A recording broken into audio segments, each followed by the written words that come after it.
بسم اللہ الرحمن الرحیم۔ السلام علیکم ویئرز، امید ہے سب خیریت سے ہوں گے۔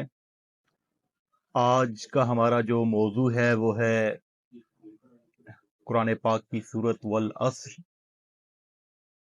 یہ قرآن پاک کی اولین سورتوں میں سے ایک ہے اور مختصر ترین سورتوں میں سے بھی ایک ہے اور سہل ترین سورت ہے۔ مینس کہ بہت ہی اس کو سمجھنا بہت ہی آسان ہے، بہت سمپل جو ہے، اور اگر اس کا دیکھا جائے تو یہ قرآن پاک کی اولین سورتوں میں سے ایک ہے۔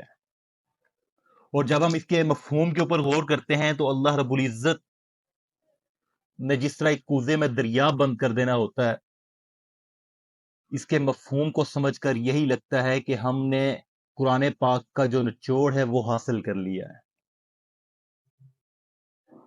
آئے دیکھتے ہیں کہ یہ سورت ہمیں کیا کہتی ہے۔ والعصر، اللہ رب العزت فرماتے ہیں قسم ہے زمانے کی، ان الانسان لفی خسر، تمام انسان خسارے میں ہے، نقصان میں ہے۔ قسم کھا کر کہا ان الانسان لفی خسر، تمام انسان خسارے میں ہے، الا الذین آمنوا وعملوا الصالحات۔ پھر آگے بتا دیا کہ کن لوگوں کے علاوہ، ان لوگوں کے علاوہ جو ایمان لے کر آئے اور عمل صالح کیے۔ پہلی شرط کہ وہ اللہ اور اللہ کے رسول پر ایمان لے کے آئے اور اس کے بعد صالح اعمال کیے، نیک اعمال کیے۔ وَتَوَاصَوْا بِالْحَقِّ وَتَوَاصَوْا بِالصَّبْرِ، اور تاکید کی ایک دوسرے کو، کس بات کی؟ حق بات کی، حق کی تاکید کی، حق کی تبلیغ کی اور صبر کی۔ تو اب آپ یہاں سے دیکھ لیں کہ مختصر ترین صورت ہے اور اس میں اللہ رب العزت نے واضح بتا دیا کہ کامیاب کون ہے۔ کامیاب وہی ہے جو ایمان، پہلی شرط ہے ایمان لے کر آیا ہے اور اس کے بعد نیک عمل کیے۔ صرف ایمان نہیں، اس کے بعد نیک عمل بھی کیے۔ آج ہم دیکھتے ہیں کامیابی کا معیار ہم کس چیز کو بناتے ہیں کہ فلاں شخص کامیاب ہے، اس کے پاس یہ ہے، فلاں شخص کامیاب ہے، اس کے پاس یہ ہے، لیکن نہیں، اللہ رب العزت نے واضح کر دیا کہ تمام انسان خسارے میں ہے۔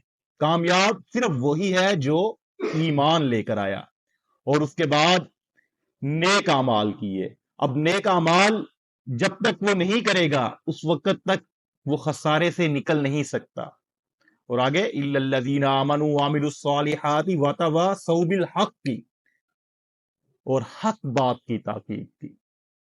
ہم لوگ اکثر دیکھ رہے ہوتے ہیں کہ جی کوئی بات اگر کسی میں غلط دیکھیں یا کچھ غلط ہوتا دیکھیں تو ایک عام سا کانسیپٹ بن چکا، ٹھیک ہے جی اگنور کریں، ان کا اپنا معاملہ ہے، ہمیں کیا ضرورت ہے کسی کے معاملے میں آنے کی، یا وہ ہماری بات میں نہیں ہے۔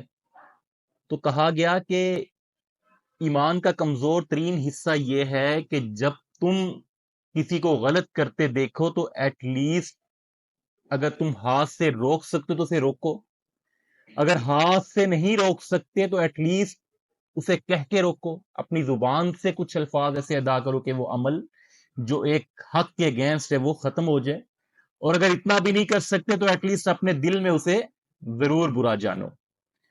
تو اس کے بعد صبر کی تلقین کی، آپس میں ایک دوسرے کو صبر کی تاکید کرو۔ اب صبر اللہ رب العزت واضح فرماتے ہیں کہ میں صبر کرنے والوں کے ساتھ ہوں۔ تو یہ دو باتیں بڑی امپورٹنٹ ہیں کہ ایمان کے بعد عمل صالح ہم نے کرنا ہے، اس کے بعد حق بات کی دوسرے کو تاکید کرنی ہے، اس کے بعد صبر کی تاکید کرنی ہے۔ تو پھر ہم جو ہے وہ جو خسارے والی کیٹیگری اس میں سے نکل کر جو ایک کامیاب